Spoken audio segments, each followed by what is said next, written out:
எடப்பாடி பழனிசாமி அவர்கள் ஆட்சியில இருக்கும்போது கொண்டு வந்த அந்த 7.5% இடஒதுக்கீட முதல்வர் அவர்கள் தான் கொண்டு வந்தது போல் பல இடங்கள்ல பேசுறது குறித்து எடப்பாடி பழனிசாமி அவர்கள் கடுமையான விமர்சனத்தை முன் வச்சிருக்காரு. இன்னைக்கு இவங்க நாங்க தான் கொண்டு வந்தோம்னு கிரெடிட் சொல்றாங்கல்ல, அதுல 2.5% ஏத்தலாம், இன்னும் அதாவது 10% வரையும் பண்ணலாம். அதை ஏன் பண்ணல?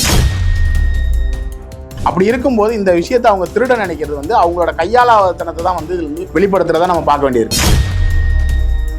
இன்னைக்கு அந்த காலை உணவு திட்டத்தில் இன்னைக்கு இவங்க எவ்வளோ குளறுபடி பண்ணுறாங்க. இன்னைக்கு அந்த மாணவர்கள் எடுத்து போடும்போது உப்புமா கெட்டு போச்சுன்னு சொல்றாங்க. இன்னும் ஒன்றும் இல்லை, தூய்மை பணியாளர்கள் கொடுத்த காலை உணவு எவ்வளோ தரமற்றதா இருக்குது. இப்போ ஏடிஎம்கே ஆட்சியில் ஜெயலலிதா இருக்கும்போது சரி, எடப்பாடி இருக்கும்போது சரி, அம்மா உணவும் செயல்படுச்சு. அப்போ அந்த அம்மா உணவுக்கு மேலே என்னைக்கே அதை குற்றச்சாட்டு நம்ம கேள்விப்பட்டிருக்கோம்.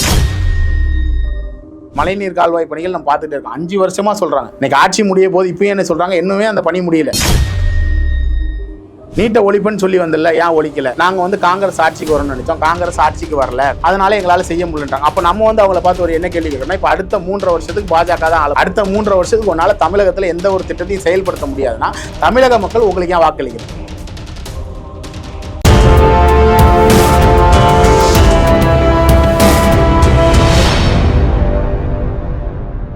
யூத்தமிழ் நேயர்களுக்கு வணக்கம். நான் உங்கள் பிருந்தா சங்கர். இன்று நம்மோடு சிறப்பு விருந்தினராக இணைந்திருப்பது KSM கார்த்திகேயன் அவர்கள். வணக்கம் சார். வணக்கம்மா. சார், இப்போ பார்த்தீங்க அப்படின்னா அரசியல் களம் 2026 தேர்தலுக்காக ரொம்பவே சூடு பிடிச்சு பரபரப்பாக ஒரு சூழலில் போயிட்டு இருக்கு. இந்த வகையில் இப்போ அதாவது எடப்பாடி பழனிசாமி அவர்கள் ஆட்சியில் இருக்கும்போது கொண்டு வந்த அந்த 7.5% இடஒதுக்கீட முதல்வர் அவர்கள் தான் கொண்டு வந்தது போல் பல இடங்களில் பேசுறது குறித்து எடப்பாடி பழனிசாமி அவர்கள் கடுமையான விமர்சனத்தை முன் வச்சிருக்காரு. நீங்கள் இதை எப்படி பார்க்குறீங்க? இல்லை, அதாவது நீட் சம்மந்தமான பிரச்சனைகள் வரும்பொழுது அதற்கான தீர்வு கிடைக்காதா அப்படின்னு சொல்லி அரசு பள்ளியில் படிக்கக்கூடிய மாணவர்கள் மிகுந்த ஏக்கத்தோடும் பார்த்துட்டு இருந்தாங்க. அப்போ அரசு பள்ளியில் படிக்கக்கூடிய மாணவர்களுக்கான வாய்ப்புன்றது பார்த்திங்கன்னா தமிழகத்தில் பறிபோகிற மாதிரி ஒரு சூழ்நிலை ஏற்பட்டுச்சு. அப்போ எடப்பாடி அவர்கள் சாதுரியமாக செயல்பட்டு தன்னுடைய சக்திக்கு என்ன விஷயம் இருக்குதோ அதை செயல்படுத்தி 7.5% உள்ஒதுக்கீட்டை கொண்டு கிட்டத்தட்ட இன்னைக்கு நிலைமையில இந்த கடந்த அவர் அந்த விஷயத்தை இம்ப்ளிமெண்ட் பண்ணதுலேருந்து கிட்டத்தட்ட 6000 மாணவர்கள் பயனடைஞ்சிருக்கான்னு சொல்கிறாங்க. அப்போ அந்த முழு கிரெடிட்டுமே எடப்பாடி அவர்கள் தான் கொடுக்கணும். அதாவது கட்சி சார்பற்று நடுநிலையாக நம்ம பார்க்கணும்னா அது எடப்பாடி தான் வேணும். ஏன்னா ஒரு கம்யூனிஸ்ட் கட்சியோ இல்லை பாட்டாளி மக்கள் கட்சியோ இல்லை மற்ற விடுதலை சிறுத்தைகளோ காங்கிரஸோ திமுகவோ இப்படி ஒரு விஷயம் இருக்குது, நீங்கள் இம்ப்ளிமெண்ட் பண்ணுங்கன்னு சொல்லி ஒரு ஐடியா கொடுத்த மாதிரியோ ஒரு ஆர்ப்பாட்டம் பண்ண மாதிரியோ போராட்டங்கள் பண்ண மாதிரியோ அப்படி எந்த ஒரு விஷயமே செய்யவே இல்லை. அவர் நம்மளால் என்ன பண்ண முடியும், நம்ம ஸ்ட்ரென்த் என்ன இருக்குது. இப்போ அதாவது ஜெயலலிதா ஃபஸ்ட்டு நீட்டை காங்கிரஸ் கொண்டு வரணும்னு வலியுறுத்தும் போது எங்களுக்கு ஒரு 5 வருஷம் எக்ஸ்டென்ஷன் பீரியட் கொடுங்க, நாங்கள் அதுக்கான முயற்சிகளை பண்ணுறோன்னு சொல்லி அப்போ ஜெயலலிதா பீரியடில் அவங்க ஒரு எக்ஸ்டென்ஷன் வாங்கி நம்ம தமிழக மாணவர்களுக்கான உதவியை செஞ்சாங்க. அதற்கப்புறம் எடப்பாடி அவர்கள் அவர் சாதுரியமாக செயல்பட்டு அரசு மாணவர்களுக்கான அங்கீகாரம், அதாவது அவங்களுக்கான மருத்துவ படிப்புக்கான எந்த விதத்திலையும் அரசு பள்ளியில் படிக்கிறதுனால மருத்துவ படிப்புக்கு செல்றதுக்கான ஒரு தடையாக இது நீட் இருந்துடக்கூடாதுன்றதுக்காக அதை சாதுரியமாக செயல்பட்டார். இன்னைக்கு இவங்க நாங்கள் தான் கொண்டு வந்தோம்னு கிரெடிட் சொல்கிறாங்கல்ல, அதில் 2.5% ஏற்றலாம், இன்னும் அதாவது 10% வரையும் பண்ணலாம். அதை ஏன் பண்ணலை? அப்போ அதை பண்ணிட்டு எடப்பாடி 7.5% கொண்டு வந்தார், நாங்கள் 2.5% ஏற்றிருக்கோம் பார்த்தீங்களா, இதை எடப்பாடி அன்னைக்கே செஞ்சிருக்கலான்னு கூட சொல்லலாம். அப்படி கூட செய்யாமல் 4.5 வருஷம் அவங்களோட ஆட்சி காலம் முடிய போகிற நேரத்தில் மற்றொரு செஞ்ச சாதனையை, அதாவது எடப்பாடி அவர்கள் இந்த கொரோனா காலத்தில் அவ்வளோ ஒரு கஷ்டமான சுச்சுவேஷனில் ஆட்சியை நடத்திக்கிட்டு எந்த ஒரு வரி சுமையும் மக்கள் மேலே ஏற்றாமல் அருமையான ஆட்சி முடிச்ச அவரோட காலத்தில் செய்த சாதனையை தான் செஞ்சதாக சொல்கிறத பார்க்கும்போது அப்போ அவர்கள் என்னமே ஒரு கையாளாத தனத்தை தான் செயல்படுத்துகிறாங்களே தவிர்த்து மக்கள் பார்த்துட்டு இருக்காங்க. அதாவது யார் என்ன செஞ்சுருக்காங்க, யார் இந்த விஷயத்தை இம்ப்ளிமெண்ட் பண்ணா எல்லாமே இன்னைக்கு ஆதாரப்பூர்வமா இருக்கு. இன்னைக்கு ஒரு வீடியோவை தட்டினா தெரிஞ்சிடும். இன்னைக்கு மத்திய அரசு கூட அந்த கிரெடிட் எடுக்கல. இன்னைக்கு நயினார் நாகேந்திரன் பேசும்போது கூட அவர் என்ன சொல்றாரு, அண்ணன் எடப்பாடி பழனிசாமி தான் அதை செஞ்சாரு, அப்போ அது அவங்களுக்கு போக வேண்டிய கிரெடிட், அதை கூட அவங்க மத்திய அரசு கூட அவங்க அதை எடுக்கிறதுக்காக விரும்புறல. அப்படி இருக்கும்போது இந்த விஷயத்தை அவங்க திருட நினைக்கிறது அவங்களோட கையாளாதனத்தை தான் இதுல வெளிப்படுத்துறதா நம்ம பார்க்க வேண்டியது. கண்டிப்பா சார், நீங்க இவ்வளவு விஷயங்களை நீங்க குறிப்பிட்டு சொல்றீங்க. இருந்தாலும் பாத்தீங்கன்னா அதாவது இவர் ஆட்சியில கொண்டு வந்த இந்த திட்டமா இருக்கட்டும், இல்லைன்னா புரட்சி தலைவர் எம்ஜிஆர் அவர்கள் ஆட்சியில கொண்டு வந்த சத்துணவு திட்டமா இருக்கட்டும், அந்த திட்டத்துல ஒரு சில முன்னேற்பாடுகளை செய்து மதிய உணவு திட்டத்தை பெருந்தலைவர் காமராஜர் அவர்கள் கொண்டு வந்தாரு. எம்ஜிஆர் அவர்கள் சொன்னாரு, அப்ப சத்துணவு திட்டமா அதை கொண்டு விரிவுபடுத்தினாரு. இன்னைக்கு காலை உணவு திட்டம், இதுல என்ன பிரச்சனை இருக்குன்னா எல்லாருமே யார் எங்க ஆரம்பிச்சாங்கன்றத மறந்துடுறாங்க. இப்போ எம்ஜிஆர் சொன்னாரு, அண்ணா என்னுடைய வழிகாட்டி, காமராஜர் என்னுடைய தலைவர்.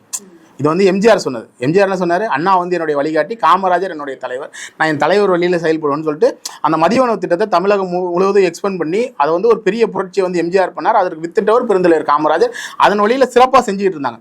ஆனால் அதில் இன்னைக்கு அந்த காலை உணவு திட்டத்தில் இன்னைக்கு இவங்க எவ்வளோ குளறுபடி பண்ணுறாங்க. இன்னைக்கு அந்த மாணவர்கள் எடுத்து போடும்போது உப்புமா கெட்டு போச்சுன்னு சொல்கிறாங்க. இது ஒன்றும் இல்லை, தூய்மை பணியாளர்களுக்கு கொடுத்த காலை உணவு எவ்வளோ தரமற்றதாக இருக்குது அப்படின்றத நம்ம பார்ப்போம். அப்போது இவர்களோட ஆட்சியில் அம்மா உணவும் செயல்படுச்சு. இப்போ ஏடிஎம்கே ஆட்சியில் ஜெயலலிதா இருக்கும்போது சரி, எடப்பாடி இருக்கும்போது சரி, அம்மா உணவும் செயல்படுச்சு. அப்போ அந்த அம்மா உணவு மேலே என்றைக்கே அதாவது குற்றச்சாட்டு வந்து நம்ம கேள்விப்பட்டிருக்குமா? எத்தனை அதாவது படித்த ஒரு வெளியூர்லேருந்து வந்து தங்கி படிக்கிற ஏழை மாணவர்களாக இருக்கட்டும், ஒரு தூய்மை பணியாளர் இருக்கட்டும், இல்லை வேலைக்கு போய் ஒரு 5 ரூபா 10 ரூபா கையில் வச்சிருக்கவங்களால கூட முழுசாக சாப்பிட முடியறதுக்கு காரணமாக அந்த அம்மா உணவு திட்டம் வந்து செயல்படுச்சு. அதாவது சொல்கிறல, ஒரு அரசாங்கம் செய்யக்கூடிய திட்டம் எவ்வளவு தூரம் வந்து மக்கள் பயனடைகிறாங்க. உணவு திட்ட, அதாவது இந்த உணவகத்தை கூட இப்போ ஒரு சில இடங்கள்ல முழுமையா நடத்த முடியாத ஒரு சூழல் வந்து இருக்குது. இதற்கு முழுக்க திமுக அரசு தான் பொறுப்பேற்க வேண்டும். பொறுப்பேற்றிருக்கா அப்படின்ற கேள்வி இருக்கு. அது வந்து அவங்க ஆட்சிக்கு வந்த முத நாளே அம்மா உணவத்தை அடிச்சு உடைச்ச கதையெல்லாம் நம்ம பார்த்துருக்கோமா? அவங்கள பொறுத்தளவுக்கு அதாவது வந்து போன அரசாங்கம் என்ன செஞ்சதோ அதை தொடர்ந்து செயல்படுத்தக்கூடாதுன்றதுல அவங்க வந்து ரொம்ப தெளிவாகவும் தீர்க்கமாகவும் இருக்காங்க. அப்படி செயல்படுத்திருந்தா இன்னைக்கு அம்மா உணவு திட்டம் வந்து தமிழகம் முழுவதும் விரிவடைஞ்சிருக்கணும், அனைத்து மாவட்டங்களுக்கும் கொண்டு போய் சேர்த்துக்கணும். இது வரைக்கும் அவங்க அம்மா உணவு எத்தனை புதிய உணவு அவங்க திறந்திருக்காங்கன்னு சொல்லுங்க. நான் என்ன சொல்கிறேன்னா, எல்லா ஆட்சியிலையும் ஏழைகள் இருக்காங்க, கஷ்டப்படுறவங்க இருக்காங்க, விளிம்பு நிலையில் உள்ளவங்க இருக்காங்க, தினக்கூலிகள் இருக்காங்க. நீங்கள் வந்து நான் என்ன சொல்கிறேன்னா, நீங்கள் வந்து புதுசாக போய் வந்து தூய்மை பணியாளர் காலை உணவு திட்டத்தை கொண்டு வரதை விட்டுட்டு அம்மா உணவகத்தில் நீங்கள் இலவசமாக சாப்பிட்டுக்கலான்னு சொன்னாலே முடிஞ்சு போச்சு. நான் ஒரு விஷயம் புரியுதா, வந்து தூய்மை பணியாளர்கள் அம்மா உணவகத்தில் நீங்கள் இலவசமாக சாப்பிட்டுக்கலான்னு சொன்னாலே அங்கே நீங்கள் அந்த உணவை தரமாக கொடுத்தாலே உங்களுக்கு வந்து முடிஞ்சு போச்சு. இதுக்காக நீங்கள் தனியாக ஒரு சமையல் செய்கிறதுக்கு ஆள் இது பண்ணவே தேவையில்லை. எல்லா இடத்துலையுமே அந்த வசதியை நம்மளால் இம்ப்ளிமெண்ட் பண்ண முடியும். ஆனால் இவங்க அதை வந்து விரிவுபடுத்துறதுக்கான மனநிலைமை அவங்ககிட்ட கிடையாது. அவங்கள பொறுத்தளவுக்கு நல்ல திட்டமானதை பார்க்கறது கிடையாது. அவங்க ஆட்சிக்கு நல்ல பேர் கிடைக்கணும், அதில் நமக்கு எவ்வளோ கமிஷன் கிடைக்கும், நமக்கு எவ்வளோ கட்டிங் கிடைக்கும். ஒன்றுமே இல்லை, கக்கு சூழலில் எத்தனாயிரம் கோடி ஊழல்ன்றது நம்ம கேள்விப்படுறோம். எந்த விஷயத்தை எடுத்தாலும் கமிஷன் கரப்ஷன்றது தான் வந்து டிஎம்கேவோட கொள்கையாக இருக்குது. அப்படி இருக்கும்போது அவங்களோட ஃபுல் எல்லா கான்சன்ட்ரேஷன் எல்லாமே நமக்கு எவ்வளோ கமிஷன் கிடைக்கும், கரப்ஷன் கிடைக்கும். இப்போ ஒன்றுமே இல்லை, கால்வாய் பணிகள், மழைநீர் கால்வாய் பணிகள் நம்ம பார்த்துட்டு இருக்கோம். 5 வருஷமாக சொல்கிறாங்க. இன்றைக்கி ஆட்சி முடிய போது இப்போயும் என்ன சொல்கிறாங்க, இன்னுமே அந்த பணி முடியல. ஆனால் 2வது வருஷமே என்ன சொன்னாங்க, ஒருத்தர் 95 முடிஞ்சிருச்சுன்னாரு, ஒருத்தர் 98 முடிஞ்சிருச்சுன்னாரு. ஆனால் 5% 2% இந்த 3 வருஷமாக நடந்துட்டு இருக்கு. இவருடைய ஆட்சி காலத்தில் எல்லாமே வந்து செய்யாத விஷயத்தை விளம்பரப்படுத்தி நாங்கள் செஞ்சதாக காட்டிக்கொண்டு ஒரு மிகைப்படுத்தி கொண்டு இந்த 4.5 வருஷத்தை கடந்துட்டாங்க. இப்போ தேர்தல் வருது. தேர்தல் வரும்போது மக்கள் எல்லாத்தையும் இன்றைக்கி வந்து மேல் நோக்கி பார்க்குறாங்க. இன்றைக்கி ஊடக வெளிச்சம் வந்து அதிகமாகிடுச்சு. ஊடகத்தில் இன்றைக்கி எல்லாத்தையும் எடுத்து போடுறாங்க. நீட்டை ஒழிப்பேன், நீ ஏன் ஒழிக்கல? நீட்டை ஒழிப்புன்னு சொல்லி வந்தில்ல, ஏன் ஒழிக்கல? மின்சார கட்டணத்தை குறைப்பேன்னு சொன்னியே, ஏன் குறைக்கல? அப்போ எல்லா கேள்வியும் கேட்குறாங்க. அதுக்கு இவங்க என்ன பதில் சொல்கிறாங்க, நாங்கள் வந்து காங்கிரஸ் ஆட்சிக்கு வரணும்னு நினச்சோம், காங்கிரஸ் ஆட்சிக்கு வரல, அதனால எங்களால் செய்ய முடியலன்றாங்க. அப்போ நம்ம வந்து அவங்கள பார்த்து ஒரு என்ன கேள்வி கேட்குறோம்னா, இப்போ அடுத்த 3.5 வருஷத்துக்கு பாஜக தான் ஆளப்போகுது. அடுத்த 3.5 வருஷத்துக்கு உன்னால் தமிழகத்தில் எந்த ஒரு திட்டத்தையும் செயல்படுத்த முடியாதுன்னா தமிழக மக்கள் உங்களுக்கு ஏன் வாக்களிக்கணும்? இப்போ அதிமுக வாக்களிச்சாதானே அவங்க சொல்கிற வாக்குறுதியை நிறைவேற்றுவாங்க. இப்போ திமுக வாக்களிச்சா மத்திய அரசு நீங்கள் சொல்கிறத நிறைவேற்றலைங்க. அப்போ அந்த அடுத்த 3.5 வருஷமும் பாஜக உங்களுக்கு எதையுமே செய்ய மாட்டாங்கன்றது நீங்களே ஒத்துக்கிறீங்க. அப்போ ஏன் வந்து திமுகவுக்கு வாக்களிச்சு இப்போ மக்கள் ஜெயிக்க வைக்கணும்? அப்போ திமுகவுக்கு வாக்களிச்சா எந்த ஒரு நலத்திட்டங்களும் தமிழ்நாட்டில் நடக்காதுன்றத முதலமைச்சர் அவர் வாயால ஒத்துக்கிறாங்க. நீங்க இவ்வளவு விஷயங்கள் நீங்க குறிப்பிட்டு பேசுறீங்க. இருந்தாலும் முதல்வர் அவர்கள் நேற்று பேசியிருக்கிறாங்க, நாங்க தான் 2026லயும் ஆட்சி அமைப்போம். இன்னொன்னு, இந்த கடினமான ஒரு சூழல் வந்து இப்போ 2026 சட்டமன்ற தேர்தலுக்கு கிடையாது. எவ்வளவு பெரிய கூட்டணி வந்தாலும் சரி, எல்லாரும் சேர்ந்து ஒண்ணு சேர்ந்தா கூட திமுக தான் வெற்றி பெறும் அப்படின்றதுல வந்து ரொம்ப உறுதியா இருக்காரு. ஏன்னா 2021 தேர்தல்ல அவர்களுக்கு மிகப்பெரிய ஒரு உறுதுணையா இருந்தது அவர்களுடைய தேர்தல் வாக்குறுதிகள். அந்த தேர்தல் வாக்குறுதிகளை வச்சு அவர் அந்த அடிப்படையில சொல்றாருன்னு நீங்க நினைக்கிறீங்களா? இல்லம்மா, நீங்க தேர்தல் வாக்குறுதிகள்னு சொன்னா அதுல அவங்க நிறைவேற்றாத வாக்குறுதிகளே நம்ம நிறைய வந்து எடுத்து சொல்றோம். அதை தான் சொன்னல, ஏற்கனவே பேசும்போது சொன்னேன், நீட் வந்து விலக்குவாங்க. அதாவது தேர்தல் வாக்குறுதி இப்போ அவங்க ஒரு 500 வாக்குறுதி கொடுத்துருக்காங்க. அதில் வந்து ஒரு 10லேருந்து ஒரு 15 வாக்குறுதிகள் தான் மக்களை வந்து கவர்ற மாதிரி வாக்குறுதிகளாக இருக்கும். அந்த 10லேருந்து 15 வாக்குறுதிகள்ன்றது நான் பார்க்குறது என்னென்னா, பால் விலை ஏற்ற மாட்டோம்னு சொல்லியிருந்தாங்க. பால் விலை ஏற்றிருக்காங்க. பத்திரப்பதிவு கட்டணம் எதுவுமே, அதான் எங்கள் ஆட்சியில் வந்து விலைவாசியாக இருக்காதுன்னு சொன்னாங்க. பத்திரப்பதிவு கட்டணம் ஏற்றிருக்காங்க, சாலை வரி உயர்த்திருக்காங்க. ஓகேவா? அப்புறமா வந்து இப்போ இந்த நம்ம வீட்டு வரியிலேருந்து தண்ணி வரியிலேருந்து எல்லா வரியும் உயர்த்திருக்காங்க. சிலிண்டர் விலையை குறைப்போன்னு சொன்னாங்க, சிலிண்டர் விலை குறைக்கவே இல்லை. பெட்ரோல் டீசல் விலை குறைப்பாங்க, பெட்ரோல் டீசல் விலை குறைக்கவே இல்லை. நீட் எக்ஸாமுக்கான மாற்றம் நாங்கள் கொண்டு வரவே இல்லை. இப்படி வந்து அவர்களால் செயல்படுத்த முடியாத வாக்குறுதிகள் நிறையா கொடுத்துருக்காங்க. கல்வி கடன் ரத்துனாங்க, நகை கடன் ரத்துனாங்க. அப்போ அவங்களால செய்ய முடியாத வாக்குறுதிகள் கொடுத்துருக்காங்க. அப்போ வந்து இதை தான் வந்து இன்னைக்கு மக்கள் வந்து இன்னைக்கு தேர்தல் வரும்போது மற்ற கட்சிகள் அதை தான் எடுத்து வைப்பாங்க. இது வந்து நீங்கள் ஏற்கனவே கொடுத்ததுங்க ஐயா, ஏன் நீங்கள் செய்யலை? 2021 நீங்கள் கொடுத்த வாக்குறுதிகள் ஏன் வந்து நீங்கள் செய்யலைன்னு யார் கேட்பா? மக்கள் கேட்பாங்க. அப்போ ஏடிஎம்கே என்ன சொல்கிறாங்கன்னா, கல்வி கடன் நாங்கள் ரத்து பண்ணுறோம், மத்திய அரசு பண்ணலைன்னா கூட தமிழக அரசு அந்த கடனை ஏற்றுக்கொள்கிறார். இதுதான் வந்து அரசியல்வாதியோட தெளிவான பார்வை. அவர் என்ன சொல்கிறார் நல்லா புரிஞ்சுங்க, மத்திய அரசு கல்வி கடனை ரத்து பண்ணுன்னு சொல்லவே இல்லை. எடப்பாடி என்ன சொல்கிறாரு, தமிழக அரசு மாணவர்களுடைய கல்வி கடனை தமிழக அரசு ஏற்றுக்கொள்கின்றார். அவர் வந்து மத்திய அரசு மேல பழி போடலை. ஏன்னா பாஜக செய்யும் செய்யாதுன்றது நெக்ஸ்ட் லைன். அவர் இங்கேயே வச்சிடறாரு ஃபுல் ஸ்டாப். நான் ஆட்சிக்கு வந்தேன்னா தமிழக அரசு அந்த கல்வி கடனை ரத்து பண்ணும். அப்போ மாணவர்கள் யாரை நம்புவாங்க? அதே மாதிரி தாலிக்கு தங்கம் திட்டத்தை நிப்பாட்டினாங்க. இன்னைக்கு தங்கம் என்ன விலை விற்குது?